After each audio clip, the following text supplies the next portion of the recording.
Welcome, everyone. Welcome. We are so glad you're here. It's so fun to watch.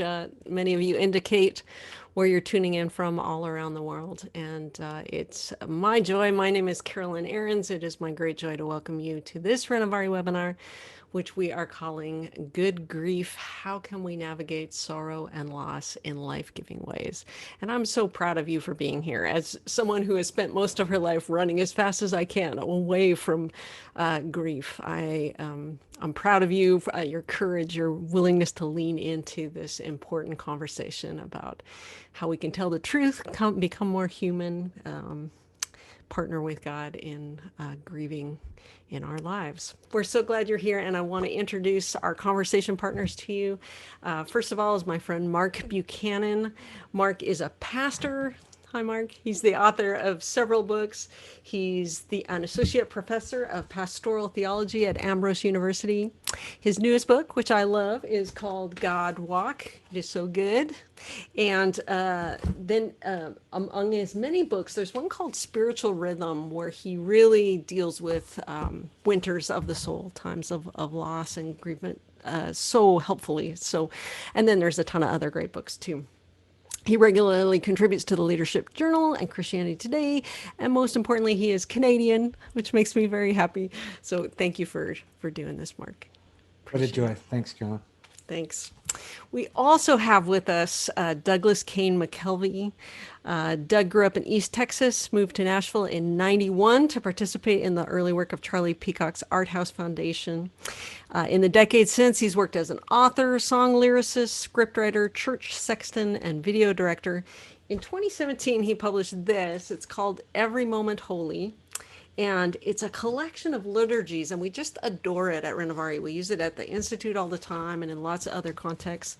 And now it's just coming out. It's available for pre-order now.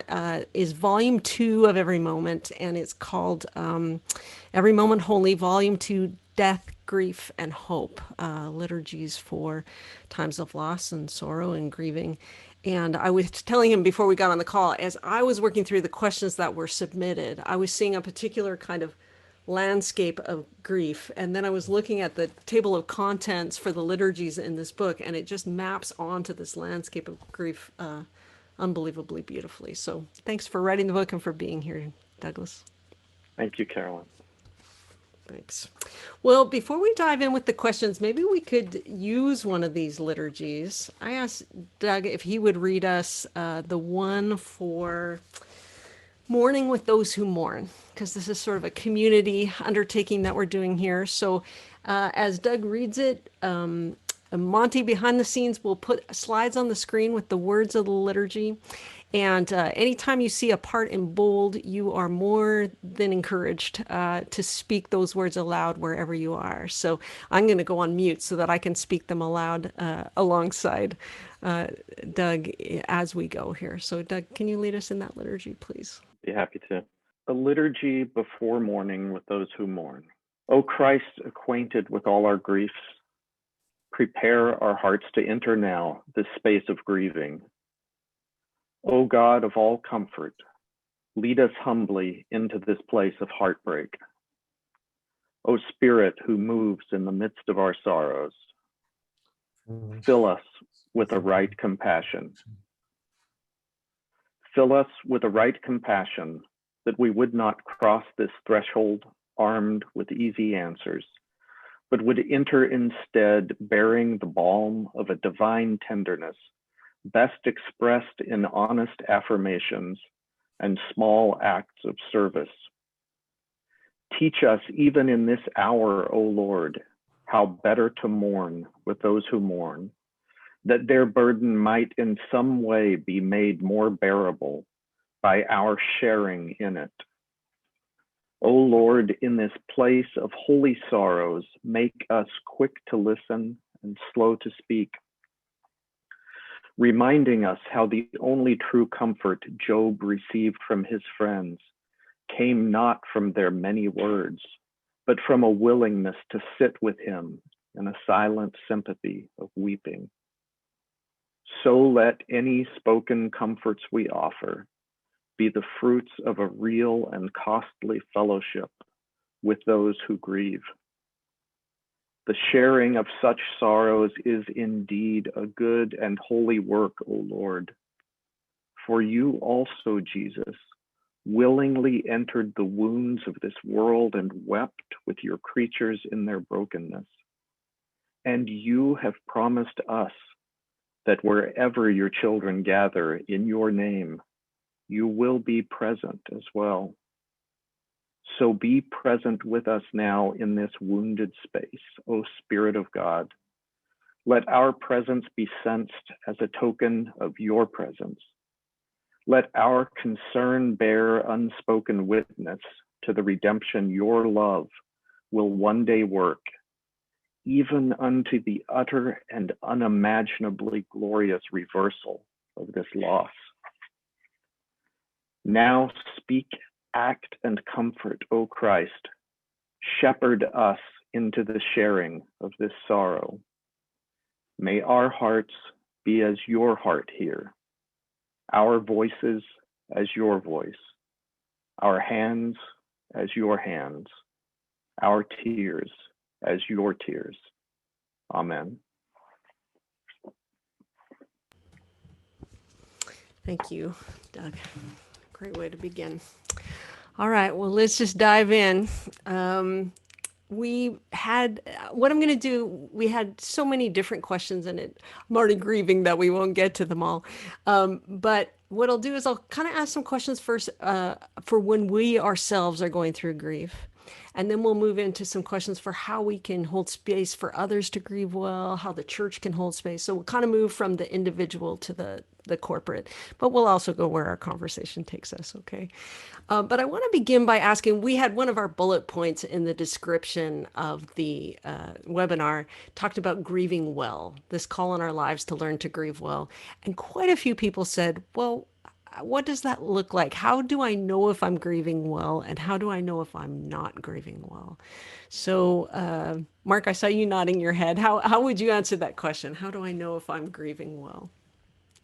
Oh, Carolyn, what you said earlier, I just want to run from it as far and fast as I can. So it's been a journey of me learning to grieve at all, let alone grieve well.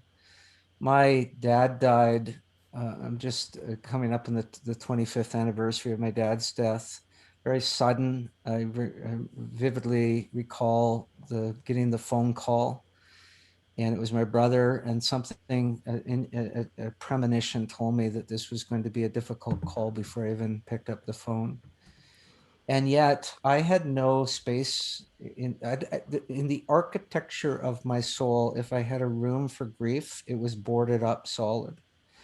And I received that news with a kind of sang-froid, kind of calmness that is unnerving to me when I think of it now.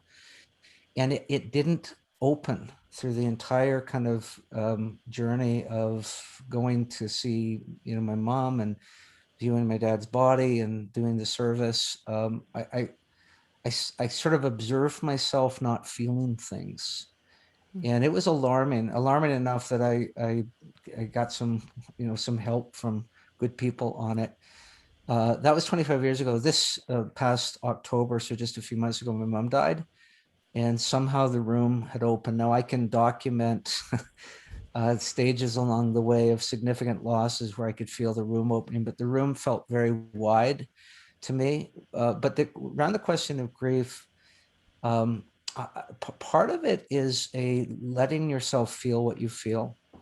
There's obviously maybe even some protocol around that. So it's interesting to me that in scripture, some of the most sort of grief-stricken scriptures like Lamentations are the most highly poetic and structured. As you probably know, Lamentations is based repeatedly on the Hebrew alphabet. So this amazing structure to this raw grief. So there may be some kind of steps we take through it, but for me, it began with learning to feel what I was feeling. Yeah, I can relate to that. How do you think about that, Doug? Grieving well or not grieving well? Well, first, just as a general caveat, let me say that I felt like one of the least qualified people who could have tried to address a lot of the subjects in this book. And I'm not a counselor. I'm not a therapist. I don't have, a background in these sorts of things. And I knew that I could only approach this, and even a conversation like this, I think, in the posture of recognizing how much I don't know, and how little wisdom I have, and how much this sort of thing has to be a community conversation. More than, I can never come into this kind of conversation as an expert. I feel like I'm here to see the questions that people ask, and to learn. Even as I worked on this book, it was in community and in conversation with people who were walking through very difficult seasons of grief that, of varieties that I haven't had to experience. But one of the things, as I had those dozens of conversations with people over a 2-year period, one of the things that I began to see as a repeated pattern that they were telling me, that I think is a component of what it means to grieve well, is that the grief of someone who's grieving well is not one that, first, as Mark said, it doesn't deny, what is being felt in the moment. And that those feelings can so rapidly change without any apparent reason even. But during that long season of walking through the hardest parts of the grief initially, a good grief is going to be one, I think, that fully feels the sorrow, and lives in that place and does not run from it, does not hide from it, but does have space in the architecture of the soul, as Mark so beautifully said, for that. But it also doesn't deny the presence of hope, and it also doesn't run from the spontaneous reappearance of joy in various moments. And there's this place I've seen in other people as they walk through their grief, of being able to embrace that sorrow and that joy simultaneously, and to recognize that one does not negate or deny the other, that to find a moment of hope or happiness overtaking you is not a reason to feel guilty. It doesn't deny, that does not deny the depth of sorrow and loss that you're feeling. It doesn't somehow dishonor the person or the memory of the one that you've lost. So, that was one of the things that I learned through this process, and that I think affected me the most profoundly, was just seeing that these are not two things that are at war with one another, the sorrow and the return of joy, but that those things for the follower of Jesus are intermingled, as we even see in Scripture displayed in the life of Christ and the way he responded to sorrows and griefs. That's so helpful, and it strikes me that the converse is true too. If you refuse to feel sorrow, then you're going to truncate your capacity for joy as well, right? You either have to live thought out or not thought out. Yeah.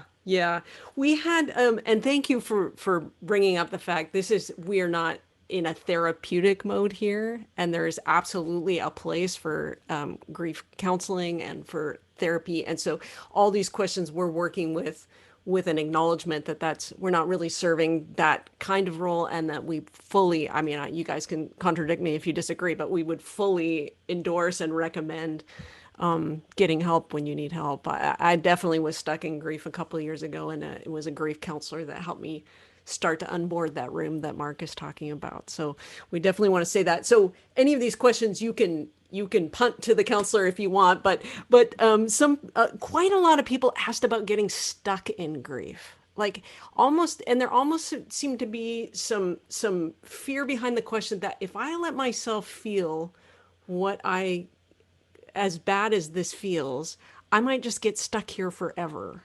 Do you guys have thoughts about that? How to not get stuck, or if that should even be a fear when you're in the middle of a grief process? My first thought is just that we need to maintain our awareness that it is a process, and that it is an ongoing journey. So, I think the place where we're in danger of truly getting stuck in our grief is if we refuse to actually step into it and step into that room in our soul where the grief resides. Because if we don't do that, then we're almost certainly going to be stuck right where we are in this place of being paralyzed by the fear of feeling the depth of what actually is going on within us. Yeah, it's helpful. Mark? Carolyn, I've been fascinated with the phenomenon of stuckness for a long time. In fact, my very first book, now 20 years old, starts with this one sentence paragraph: I'm stuck. And I think stuckness, I think the twin perils around any spiritual or soul formation, whether it's grief or it's some kind of maturation. I think that the twin perils are a stuckness on one side and an endless restlessness on the other. And so that can happen again in virtually every area, but we're speaking about grief and sorrow. I think what Doug just said about this also room for hope, room for joy, ways that we cultivate that, many of those ways will be in community, as he said. Because in my experience of people who get stuck, there is, and he mentioned this, a kind of guilt about moving on or feeling good or feeling the joy or feeling the hope that somehow is a betrayal of and I'm assuming we're talking grief normally in light of losing a person, though attachment theory would say you could lose Wilson the volleyball, and that could be a profoundly grief, a deep grief moment. So we get attached to things, and this is actually the way it's supposed to be. Even more than just people, we get attached to animals. We get attached to our favorite. My son gave me this beautiful pen a couple of years ago, and I was at an event and somebody asked me to write something down. I wrote it down, and I guess I put it, I thought I put it in a pocket or whatever. Anyhow, I lost that pen. And though I didn't grieve for it like I grieved recently for my mom, I did grieve for it. And so there's a sense where attachment implies that we're going to grieve the loss of whatever that is. But I think, the stuckness versus this restlessness, and to me, it has to do with having, again, to speak to what Doug said. Elizabeth Kubler-Ross was the first researcher to really do significant study and a practitioner around grief and loss. And her theory of these stages of grief is highly contested now, but the idea that there is stages of grief, what she got wrong is that there's stages rather than this big muddle. it's this and that, and then today it's this, and tomorrow it's that, and this moment it's this, and then it's that. But to realize that to feel okay is actually part of the healthy grief process. And I do think that a lot of people get stuck, feel that that's some betrayal, as Doug was saying, and therefore to honor that which they feel deep pain over, they're going to stay in this place. There's probably other side. Again, I loved your comment. Gosh, I'm no expert and I'm no therapist, and please, don't take this as some dogmatic final authority on it. And it may be go to talk to somebody who knows more. But I pastored for many years, and I noticed cycles of people getting deeply stuck in a number of things. And Yeah, that's really helpful. A lot of people asked sort of how long should this take questions, and also like I thought I kind of had progressed through all of Kubler-Ross's stages, and now it's back. What's wrong? Kind of questions. Can you speak to some of the kind of the rhythms and seasonality of it? Is there some amount of time that's too long? What would you say to people that are struggling with those kind of questions? again, I'll weigh in on in terms of my own journeys with grief, but also pastoring for 24 years. Um, I started to think about grief in some ways, especially deep grief, as a ring wraith wound. And if you remember the Lord of the Rings, that Frodo early in book one gets a tip of a ring wraith, these horrible kind of half, zombie kind of creatures. The tip of the sword of a ring wraith gets embedded in his flesh, and it's nearly kills him, and he's healed from it. But as he ages, every year of the event of that wound, he feels, I think Tolkien says, a thinness. And it actually kind of gets worse as the years go on, just around the anniversary. I have a good friend who lost a daughter in childbirth, and that's now about 13 years ago. But every year when that comes around, it's a ring wraith wound. And he goes into a time of sorrowing around that. And to me, there's something appropriate around that. My every time the death of somebody close to me, I can feel, and sometimes I'm not even paying attention to the calendar.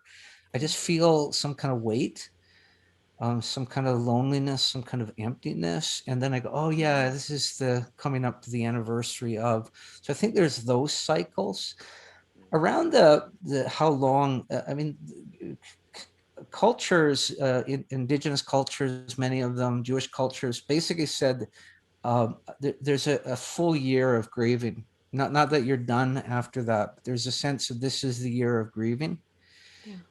And there's some ritualizing of that grief. There's some profound wisdom I've seen in that I think I could learn from. Yeah. Helpful. Thinking any thoughts there, Doug? Well, I love what Mark said, and the analogy of the ring wraith wound, because I think we have to. I mean, if we have this perception that, okay, at some point I should be completely through this and should no longer feel any grief or sorrow, and I should just feel whole again the way I was before. It's not my experience that that's what happens as we move through life. I mean, we receive wounds of many sorts. We experience sorrows and griefs. We have traumas that we live through, and we do live in a fallen world. I mean, we are occupying a space between the beauty of what was the garden and of the city that is yet to come, and there are wounds and sorrows that do accumulate, but because of the hope and the comfort that we have, we aren't overwhelmed by those things, but we do feel them. And I think we do ourselves and others a disservice if we, if we try to tell a grieving person that, oh, a year from now, you're going to feel just fine again. Mm-hmm.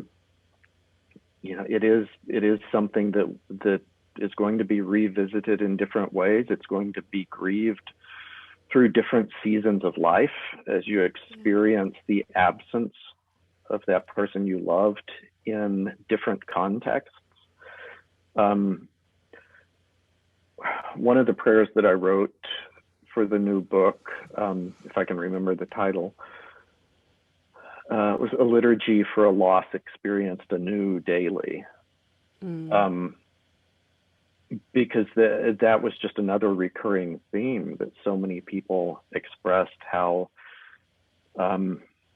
it's not, the loss isn't just one particular shape in one particular location. It spreads through every part of their life where that person had intersected their life. And, so that's why there are times when the phone rings and you think, oh, maybe it's this person calling me. And then you have to realize yet again, oh no, I'm never going to pick up the phone and hear their voice again during this life.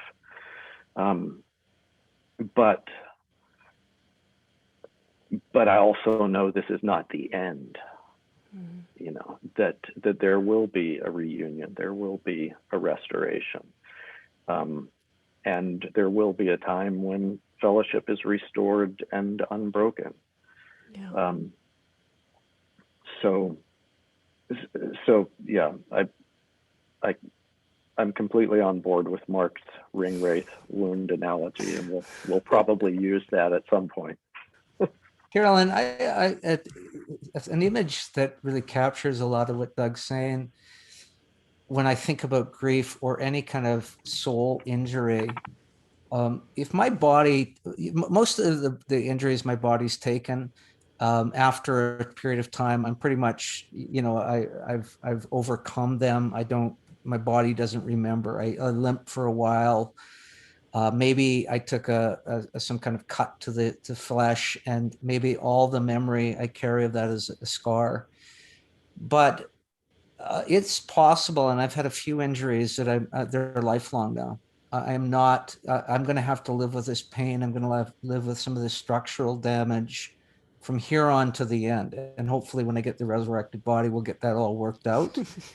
But we accept that as a given in terms of the physical, that there's some injuries you never really you never get back to what it was. I think that that's true of some forms of pain and loss at the soul level, that we just don't get over this one.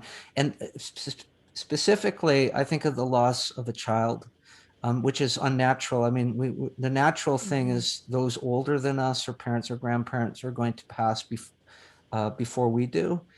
When it gets reversed, I have not ever met a person who's lost a child, even if that child was, in their middle age, but the parent was 60 or 70 or something.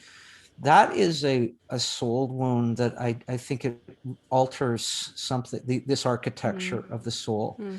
And not that you don't sort of, I think of that, when JFK was shot, McNamara said at the funeral, we will laugh again, but we will never be young again.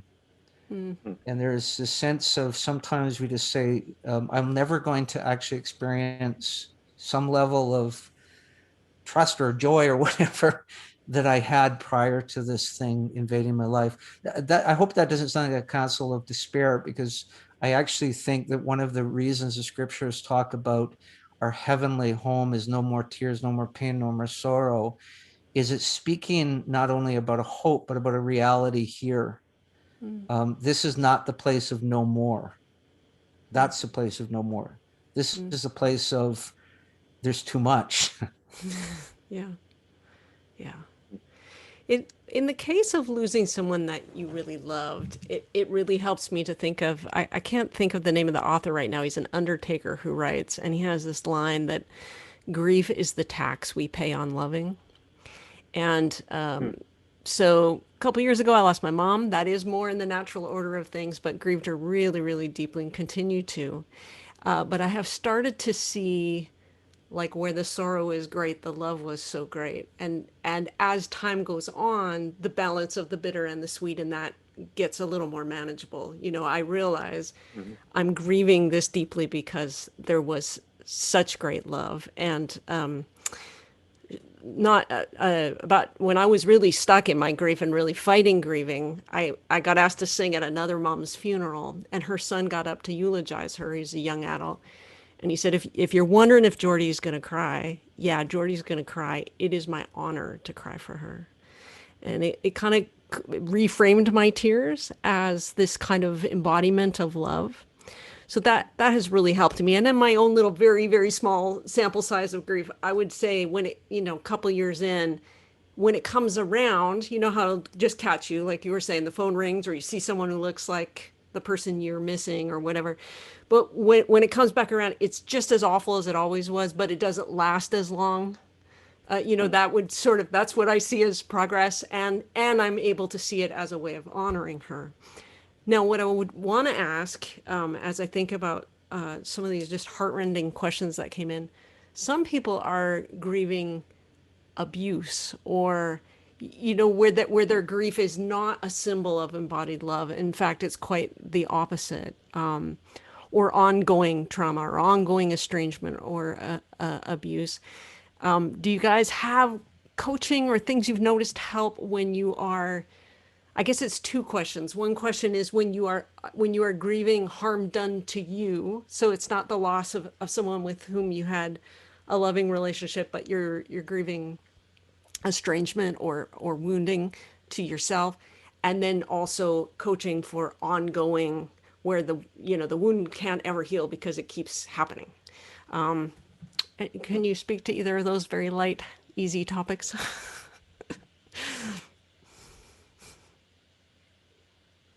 Well, I would defer to Mark's 24 years of pastoral counseling if he But me has too. anything to say You there. didn't say counseling.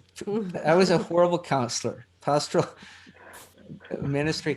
The simple thing I'd say is that coming back to attachment theory is that we can grieve the loss of anything, including a dream or hope, a legitimate dream or hope. I hoped this person I trusted wasn't going to hurt me. That's what was supposed to be, and I became deeply aware at some point that there's something broken and twisted that's never getting better here, and I'm never going to have that childhood that I had hoped or dreamed, or I'm never going to have that marriage that I hoped or dreamed.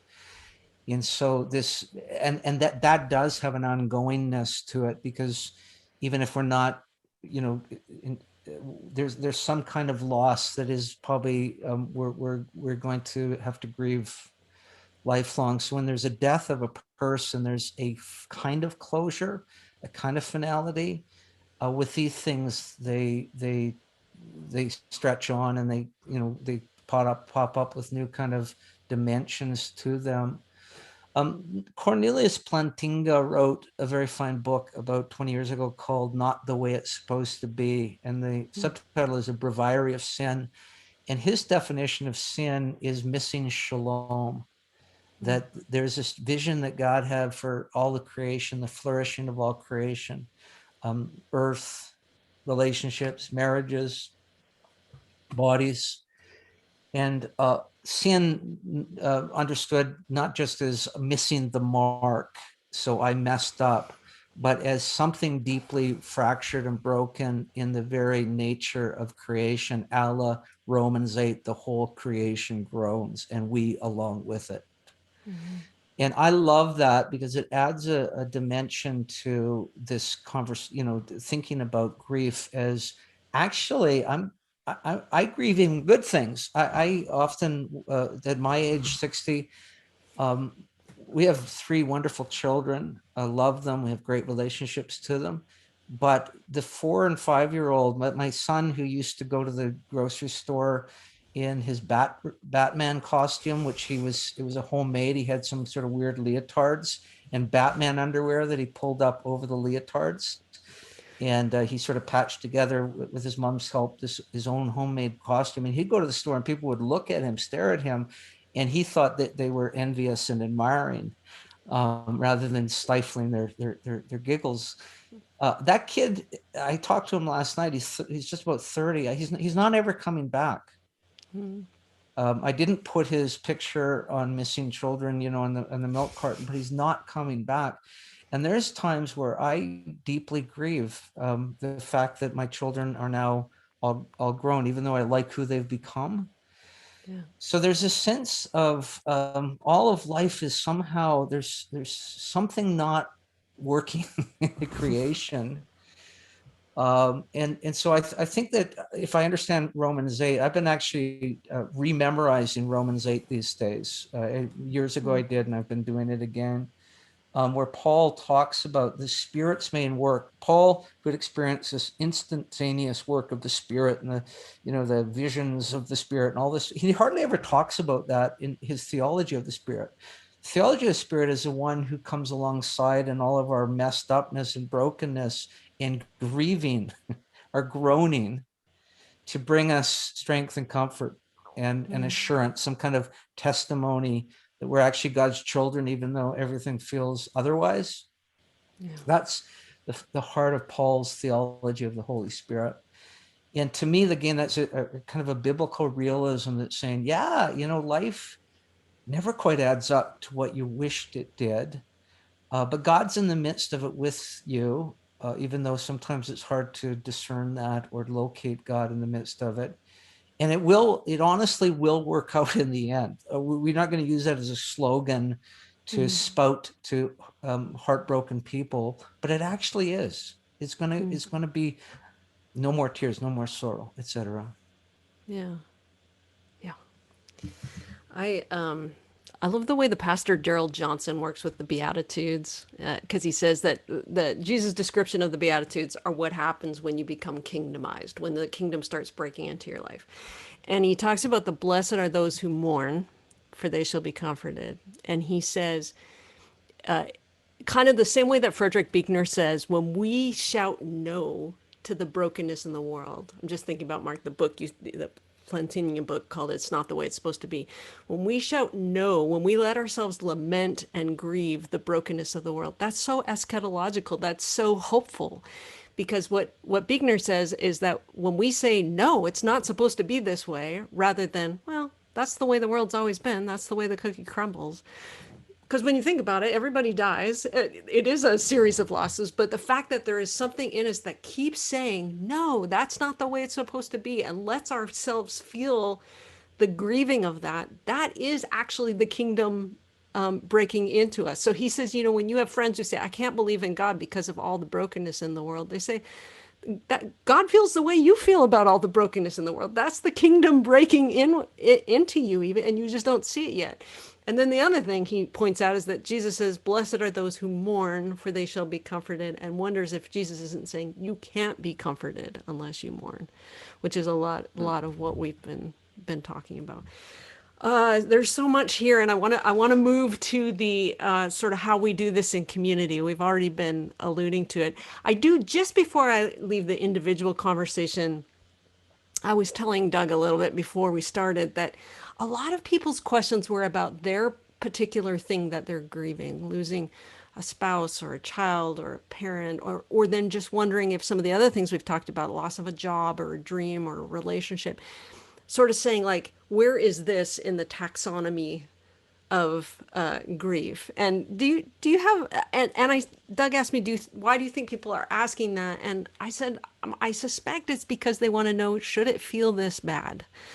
But what do you guys think? Is there a taxonomy of grief? How, I know in my case, because I lost a parent rather than a child, for a long time I thought, I don't have the right to really inhabit this grief. It shouldn't feel this bad because other people have gone through so many deeper tragedies. How should we think about that? Relative griefs, or what do you guys think? I'm going to defer to the liturgist Me too. or the sextant. I mean, I've always wanted to be called that. So Oh, it's just a glorified word for a custodian, for a facilities manager. So, yeah, that is a profound question. But I think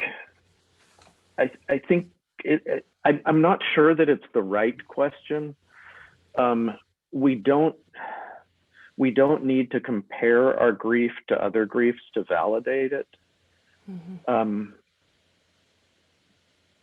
mean, if what you're feeling is grief, whether it's over the loss of a child or, you know, the loss of a job or some of the other examples that you gave, Carolyn, I mean, that's valid to feel. And yes, I mean, you know, it would be easy enough to weigh that, if I had a choice between those two, which would I choose, which would be the greater, but that doesn't invalidate the griefs that we experience in our life that are not on the level of the loss of a child. You know, as I was going through the writing process for this book, I was reading a lot of books, and I was more so than academic books about grief, I was looking for those personal stories because those revealed so much more to me. And I came across the book Lament for a Son. Probably both of you have read that, which is just a stunningly beautiful, you know, one person described it as a love letter. That the author, his son had died in a climbing accident, and he wrote this book in response. And though his was about that which most of us would look at as potentially the worst sort of grief that a human being might experience, there was so much of what he was describing in his experience that connected with my own heart, where for the first time I was able to look at what I had been carrying for several years at that point and to name it as grief for the first time. And, you know, it brought me to a place of weeping when I did. It was like the beginning point of being able to actually look at where I was and what I was carrying and why. And it had been over an experience that was traumatic, but not on the sort of level where I would have thought, oh, I'm grieving. And you know, it's something that I continue to carry, but what you said, Carolyn, about that that we maybe can't begin to find comfort until we mourn, until we open to that and are able to name, to look at, to stop and turn around and look at this great weight that we've been dragging on a chain behind us and give it the name of grief. And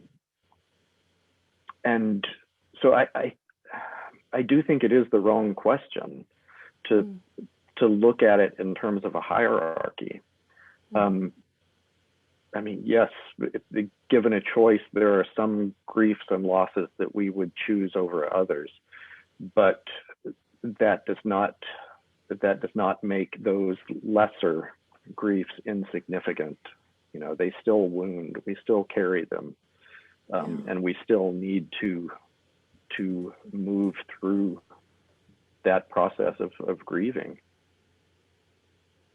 I would concur with that, Carolyn. I don't think the question is is there a taxonomy of grief, but is there a taxonomy of love? You quoted, and I forget, I remember reading, I didn't read the book, but a review of the Undertaker, who wrote about his solemn or morbid business, or whatever it's called, the book. But Augustine says in some place, to love is, whatever, but to love the right thing in the right way, in the right and he's talking about attachments, and I think about when in that scene in Castaway, where Tom Hanks, or the character, loses Wilson. Not only is he grieving, we watching it are grieving, because there was in a sense, it was the only thing he could love. He was somehow finding some physical object to kind of project his need to be in relationship and have somebody to companion with. That was all he had, is a volleyball. And so it feels appropriate that he's grieving the loss of Wilson's volleyball, because the love felt appropriate.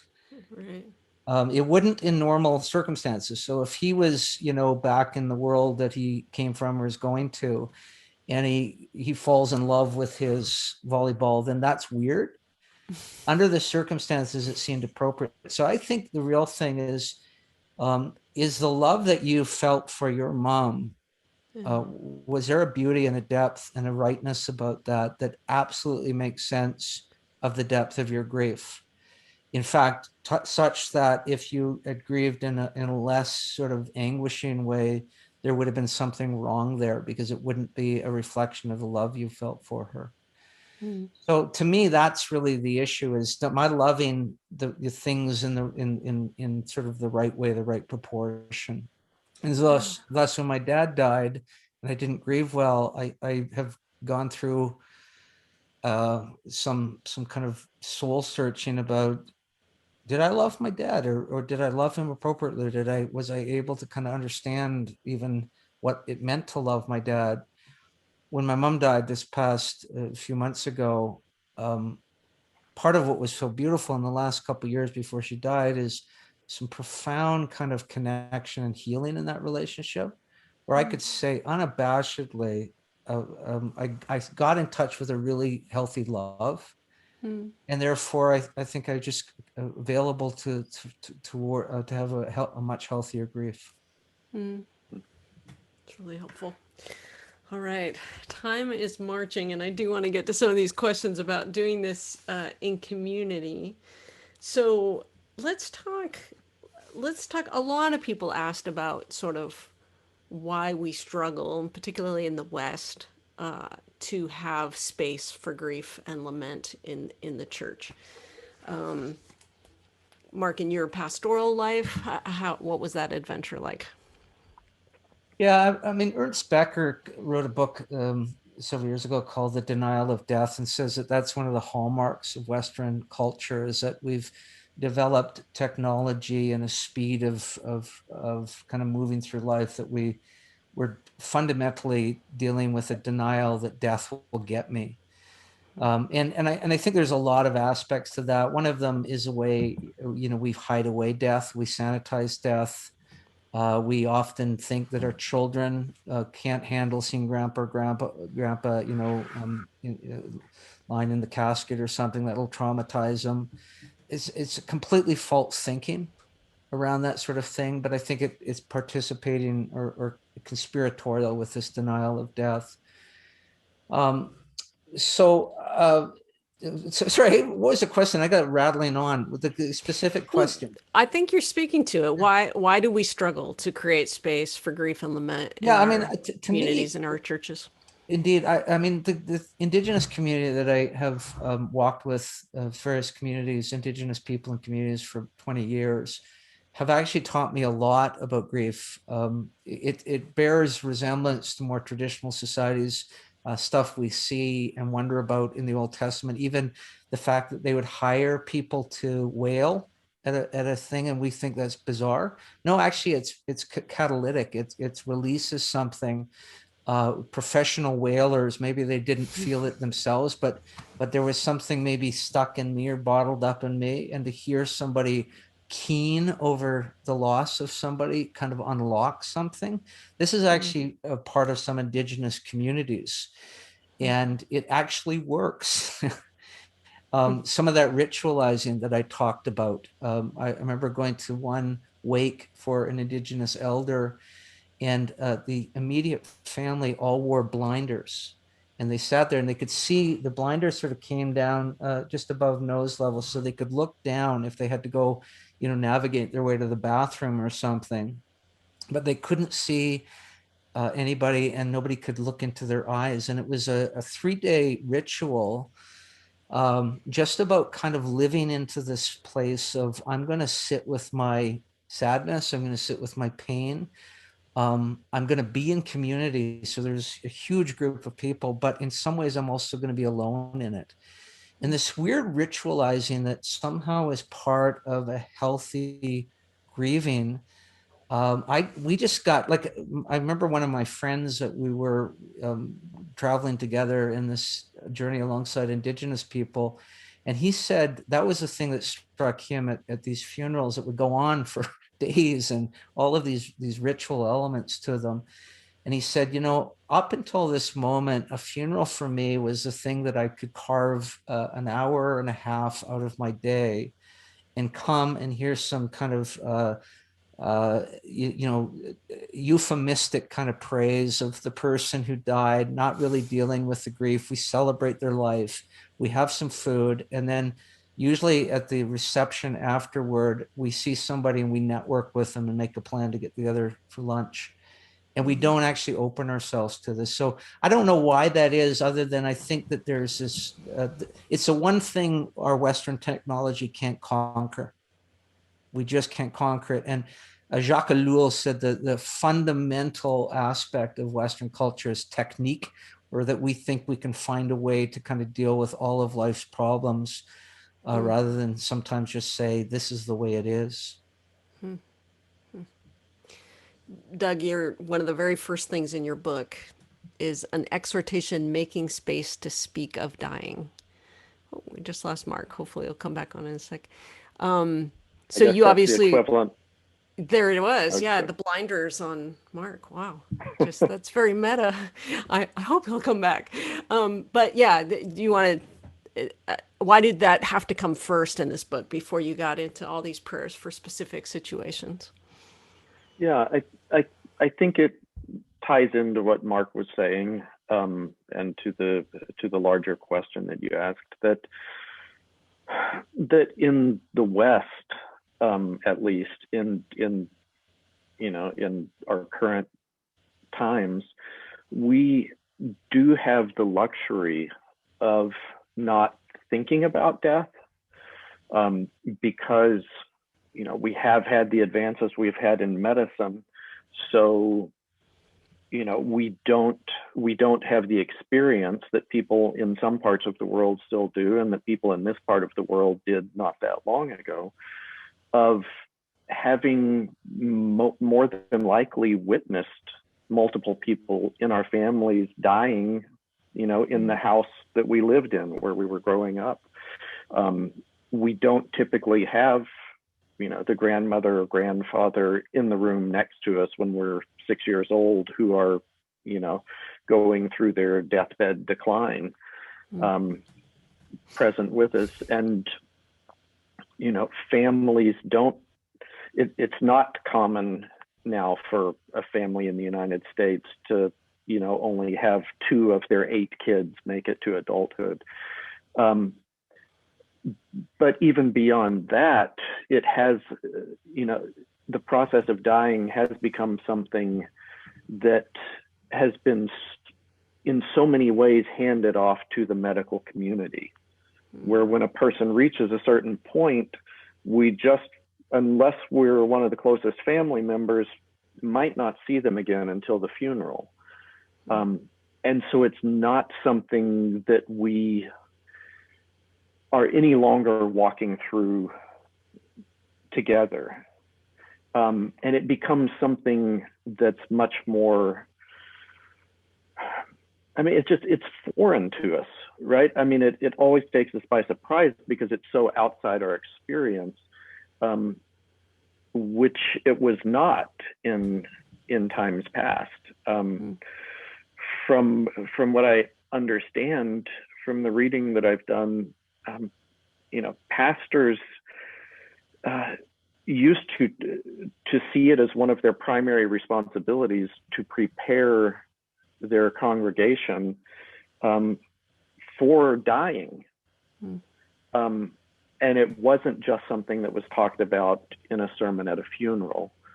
It was something that they would, talk about on a regular basis. And for the believers, there was this greater understanding of what it meant to look toward dying well, and to navigating that process of death, of dying, as a follower of Christ in such a way that it would encourage and give hope to the community around them. And so it seems to me that there is something right that has been lost there. And, we're all thankful for medical advances, but sometimes, that process of dying can be done, far away from the community the person lived in, and with ever more desperate and expensive last-ditch efforts to, just to not with hope of recovery even, but just to try to stave off that process of dying for a little longer. And I think frequently there are some good things that could happen that are lost in that process. There are, some good moments of relationship, of asking for and extending forgiveness, of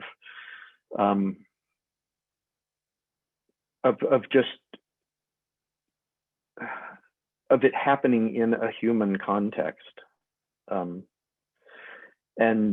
I don't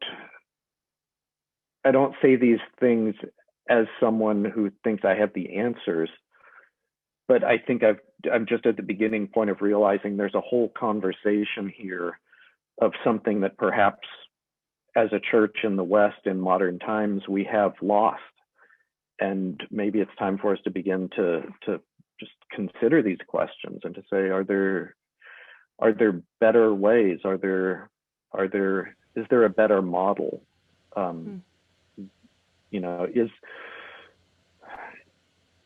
Is this something that as the body of Christ we should be about the business of learning what it means to walk together through these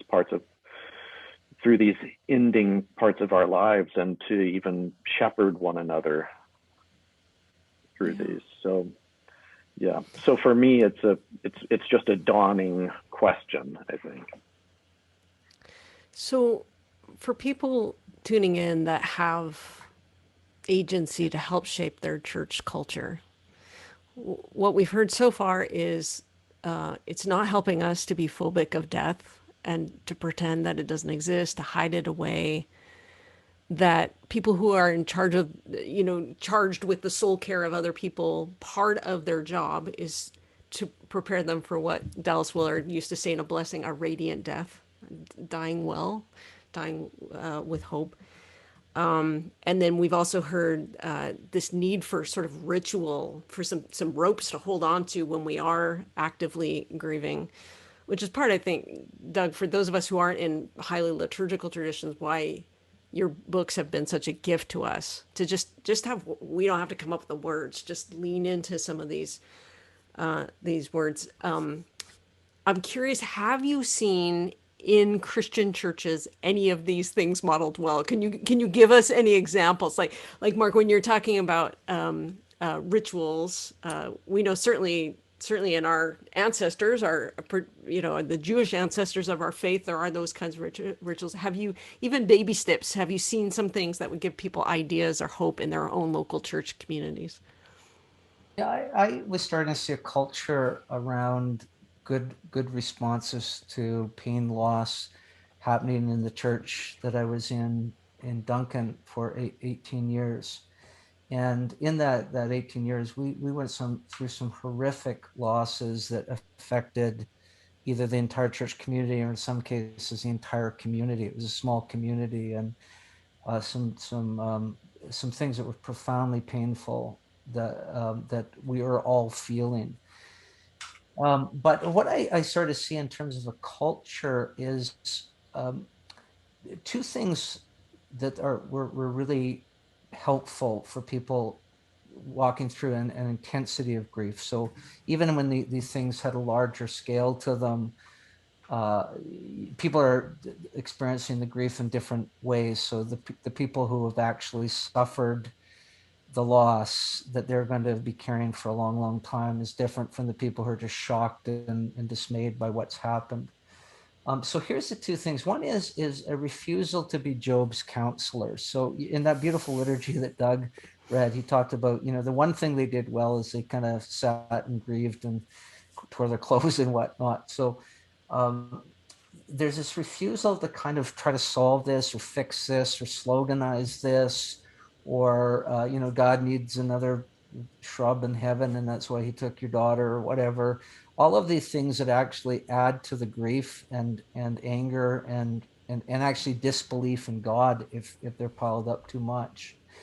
So a refusal to do that, and yet and yet a willingness to be present in some very just practical ways. So the thing I often said is you can always make tea. That there's that I may not be a therapist and I may not be somebody who can deal with some of the trauma that a person's experiencing, but I can make tea, or I can be present. I can sit and simply listen. I can go for a walk, go for a walk with a friend or whatnot. What Doug was saying, we've kind of we live in the age where we want to delegate all of the hard work to experts. Mm. And in times past, the work of grief was a communal work, a family work, a church work, where there are certain parts of expertise. I don't know how to embalm somebody, so that's going to be farmed out. But I do know how to I was going to say casserole. I'm not that good at that, but I do know how to make tea. So I do think just some of those very practical things. And what we start to see at the church is it would happen spontaneously. So it wasn't being organized in a way that we had some little, committee or team that would sort of kick into action. I mean, we did have some structures around pastoral care and whatnot, but there was more and more this sense that somebody's in pain. Let's come alongside and do what we can, but not try to give them advice and fix their problem in ways that it's just gonna make it worse. Mm-hmm. It's helpful. This is anecdotal, but I think it illustrates maybe some of that.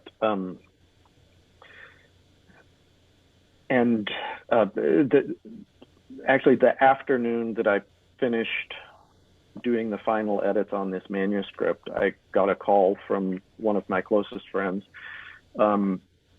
telling me that that one of our other best friends had just died unexpectedly that day. And so, a day later, we were in North Carolina for his funeral, and the two of us and another friend had all been asked to speak at the funeral, and each of the three of us in succession, as we were standing there in the ceremony, trying to talk about our friend that we had just lost,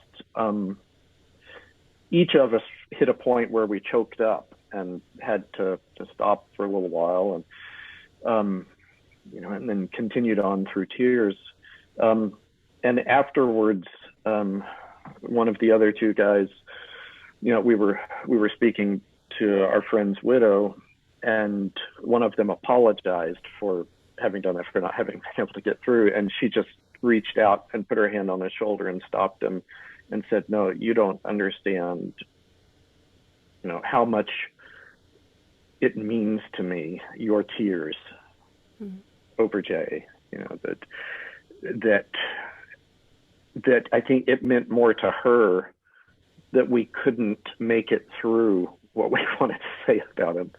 I think that was of greater comfort to her than whatever it was we were saying." And so I think, what Mark is saying is something that I heard people say again and again, was that practical things mattered to them, just expressions of care, for someone to be proactively thinking about the things they could do, like a friend calling and saying, "Hey, I'm going to come over Tuesday morning and I'm going to do all your laundry. So, if you can just have it, piled somewhere Tuesday morning, I'm going to come and do that." Where there are these needs that the person who's overwhelmed with grief just doesn't have the bandwidth and the strength to do, but they're not things that they would think, "Oh, I'm going to pick up the phone and call and see if I can find someone to come and do this." So those kind of expressions of love meant so much. And then just the willingness to grieve with them without trying to somehow fix their grief or offer platitudes. But the tears of those who also loved the person that they've lost meant so much to them. And the willingness to maintain presence, even through something that can be so awkward. And even being able to have those kind of conversations, to say to your friend who is grieving, "Look, I feel awkward because I want to say something and I don't even know what I can say, but I love you. And I know this just might feel awkward, but I don't want to run because of that. I don't want to, I don't want to not be in relationship with you. And I know I might sometimes say something that's careless or unthinking that makes you upset. But, I want to risk doing that, knowing that we'll be able to work through it. If I do that, let me know." And, and that willingness to risk, to endure the awkwardness, knowing that we're navigating these waters of grief without a chart, without a map. And the choice is to choose to be present and to try to love that person by being present, or to run the other direction until, it just becomes awkward and the relationship falls apart, or, so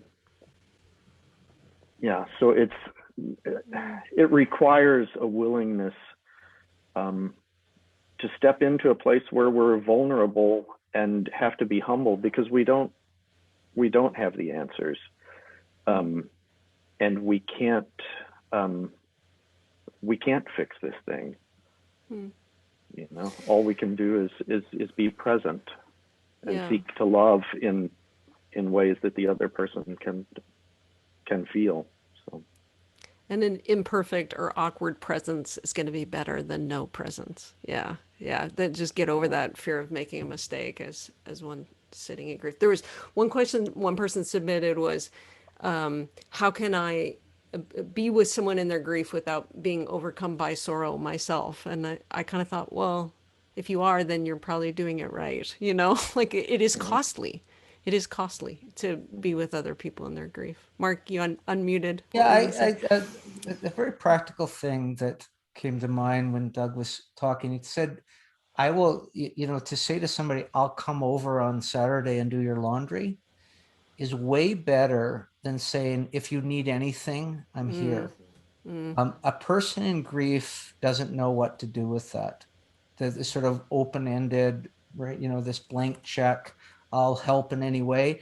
We think it's helpful to them. It actually isn't, because often they're so overwhelmed, or they don't want to impose upon you. And so that kind of, without being aggressive, but saying, I'm coming over tomorrow, I'm going to clean up your house, I'm going to make you dinner. You don't have to, you can be in your room sleeping if you want to just sit there and whatever. But to kind of take a little bit control is really, really essential, especially in that early phase of deep grief. Yeah, there's a question in the live questions, and we have to wrap up here in just a minute, but want to at least acknowledge all these good live questions. And one is it's in the live questions and it was in the pre-submitted questions, which is just the physicality of grief, just acknowledging that it is exhausting to grieve. And so people are just asking about that, and I think we can just say yes, it is. Particularly in those initial stages of grief, it's physically exhausting. And yeah, that speaks to those of us who want to come alongside. Just know you're dealing with a completely depleted person, and so taking a bit of initiative is good. Another question in the live questions that also was pre-submitted by a few folks, and I've sort of been dreading asking it, but it keeps coming up, so I'm going to ask you. And that's what comfort do you offer someone who has lost someone, or how do you speak to someone who has lost someone and they're not sure where that person they've lost was at with the Lord?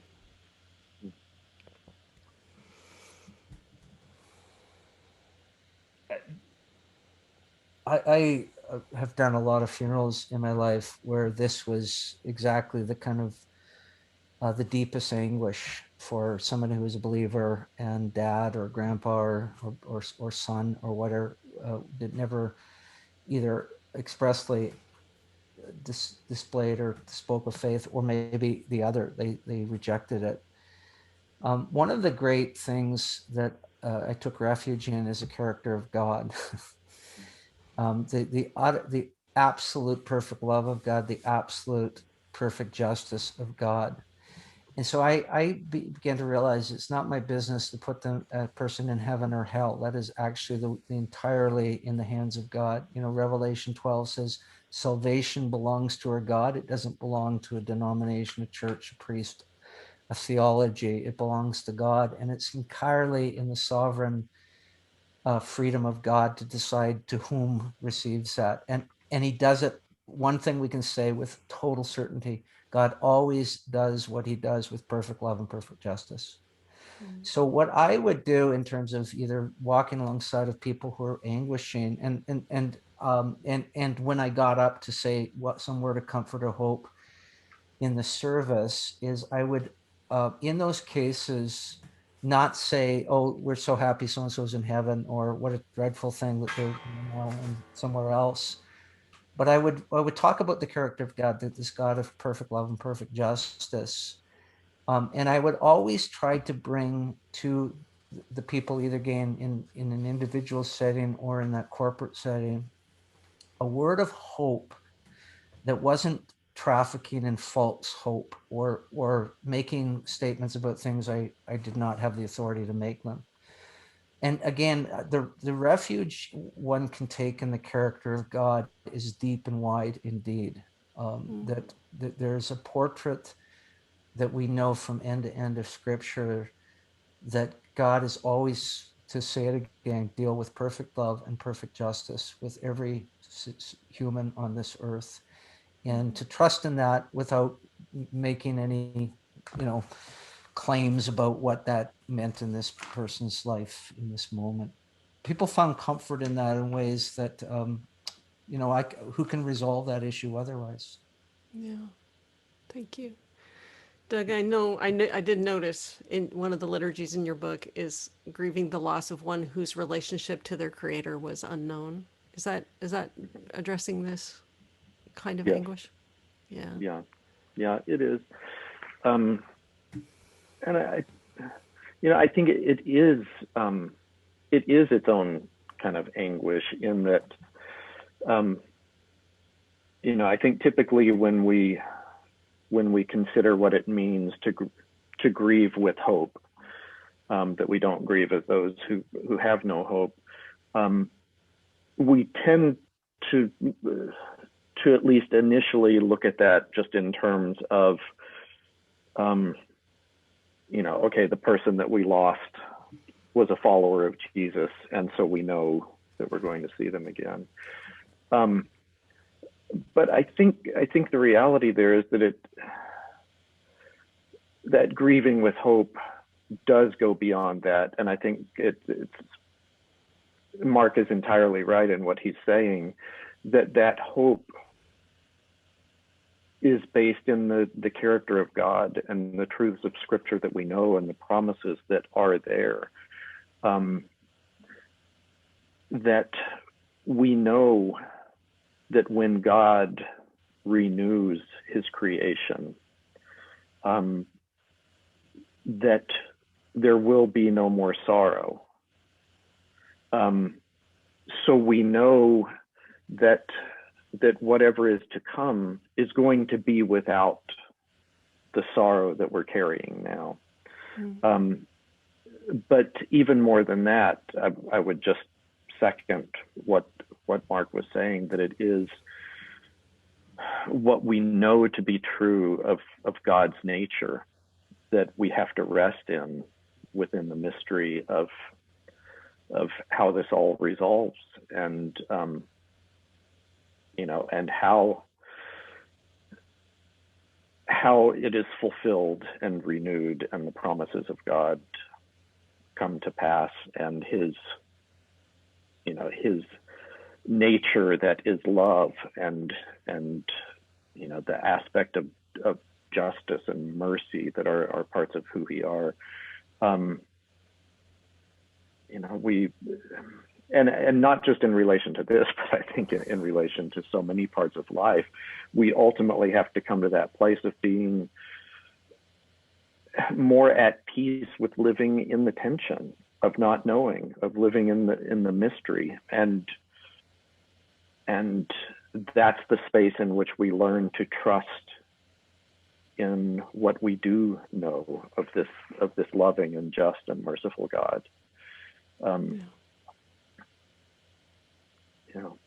Thank you. One last comment. I'm not a universalist, so I'm not sort of like everybody gets into heaven. But man, if you read Colossians 1 about what Jesus does in the cross, reconciling all things to himself, things in heaven, things on earth, things below, things above, things visible, things invisible, you certainly have to abandon your theological sectarianism. And there is a sense of the wideness of God's mercy that is beyond my capacities to understand. But I think Bart used to say, we're going to be surprised who we see in heaven, who we don't see in heaven. Yeah. Thank you, you guys. In a second, we're going to conclude with a liturgy, another one of the liturgies from Doug's book. Mark's going to read it for us this time. I want to thank everyone again for their courage and for leaning in, for taking care of each other in the chat. There were many good questions we didn't get to, especially about sort of public lament and repentance. So hopefully we can have another conversation sometime soon and address some of those things. But thank you all for being with us. Thank you, Mark and Doug, so much for being willing to have this conversation. Thank you for your books. Seriously, you guys out there, both of these fellows have written books that can really, really help. Mark's books are a delight, and Doug's books. I wish you could see the table of contents for this new liturgy book, because it's like for the morning of receiving bad news, for times of uncertainty, for the scattering of ashes, like almost every question I saw come in, Doug has crafted a liturgy for that, and I know it's because of 2 years of conversations of people in different kinds of grief. So it's a real gift. So thank you both for the contributions you've made in helping us grieve well. And now, Mark, if you can lead us in a final liturgy. This one is the liturgy for the embrace of both joy and sorrow, which we've talked about quite a bit. Yes. And again, we'll encourage people to read the bolded bits aloud wherever they are. And Monty will put the slides Right. up for us. Good. A liturgy for embracing both joy and sorrow. And this also is written by Doug. Do not be distant, O Lord, lest I find this burden of loss too heavy and shrink from the necessary experience of my grief. Do not be distant, O Lord, lest I become so mired in yesterday's hurts that I miss entirely the living gifts this day might hold. Let me neither ignore my pain, pretending all is okay when it isn't, nor coddle and magnify my pain so that I dull my capacity to experience all that remains good in this life.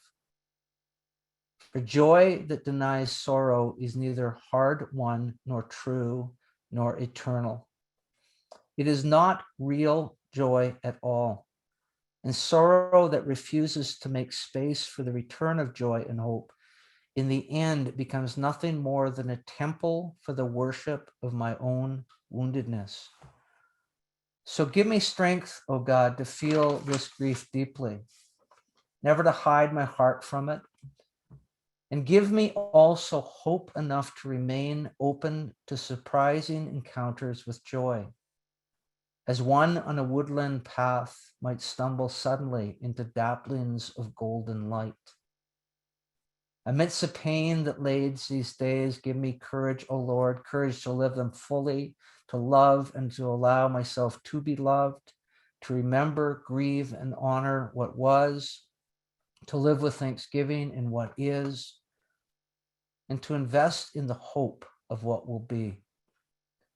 Be at work, gilding these long heartbreaks with the advent of new joys, good friendships, true fellowships, unexpected delights. Remind me again and again of your goodness, your presence, your promises.